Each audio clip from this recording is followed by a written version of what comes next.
రాజమహేంద్రవరంలో సంపూర్ణ ప్లాస్టిక్ నిషేధం అమల్లోకి వచ్చింది. నగరపాలక సంస్థ గతంలో ప్రకటించిన విధంగానే కార్యాచరణ ప్రారంభమైంది.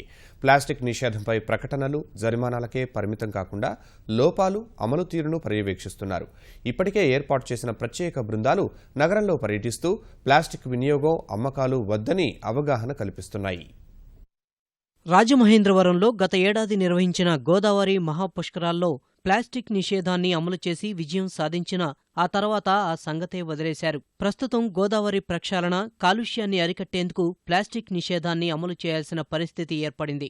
నగరపాలక సంస్థ పరిధిలో పారిశుద్ధ్య నిర్వహణ ద్వారా నిత్యం 160 టన్నుల చెత్త ఉత్పత్తి అవుతోంది. అందులో ఏకంగా 30 టన్నులు ప్లాస్టిక్ వ్యర్థాలే ఉంటున్నాయి. కాల్వల్లో ప్రవాహాలను ప్లాస్టిక్ వ్యర్థాలు అడ్డుకుంటున్నాయి. చిన్నపాటి వాన కురిసినా మురుగునీరు రోడ్లను ముంచెత్తుతోంది. లోతట్టు ప్రాంతాలు మునిగిపోతున్నాయి. ఈ సమస్యలకు పరిష్కారంగా ప్లాస్టిక్ వినియోగాన్ని నియంత్రించడానికి పారిశుద్ధ్య విభాగం అధికారులు, మేస్త్రీలు, ఆరోగ్య విభాగం వారితో 24 బృందాలను ఏర్పాటు చేశారు. కేటాయించిన ప్రాంతాల్లో నిత్యం పర్యవేక్షించడం ఈ బృందాల విధి. ప్లాస్టిక్పై నిషేధంతో పాటు ప్రత్యామ్నాయ వినియోగ మార్గాలపై నగరపాలక సంస్థ దృష్టి పెట్టింది. ప్లాస్టిక్ సంచుల స్థానంలో కాగితం, గుడ్డ సంచులను వాడుకలోకి తీసుకురావాలని నిర్ణయించింది. శుభకార్యాలప్పుడు కూడా అలాంటి జాగ్రత్తలు తీసుకోవాలని భావిస్తోంది.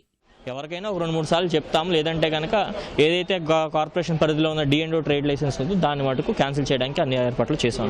దీంతో పాటు మన సెల్ఫ్ హెల్ప్ గ్రూప్స్ కూడా ఏదైతే ఉన్నాయో ప్లాస్టిక్ కాకుండా మిగిలిన పేపర్తో చేసినవి ఏవైతే ఉన్నాయో దాన్ని ఎంకరేజ్ చేయడానికి లోన్స్ కూడా ఇవ్వడం జరుగుతుందన్నమాట. దానికి సంబంధించిన వరకు ప్లాస్టిక్ వస్తువుల అమ్మకాలకు రాజమహేంద్రవరం కేంద్రంగా ఉంది. హోల్సేల్ వ్యాపారం ఇక్కడి నుంచే జోరుగా జరుగుతోంది. ఈ పరిస్థితుల్లో నగరపాలక సంస్థ అధికారులు వ్యాపారులతో సమావేశాలు ఏర్పాటు చేసి అవగాహన కల్పించేందుకు కార్యాచరణ సిద్ధం చేశారు. తోపుడు బండ్ల వారితోనూ మాట్లాడుతున్నారు. ప్లాస్టిక్ అనర్థాలను వివరిస్తున్నారు.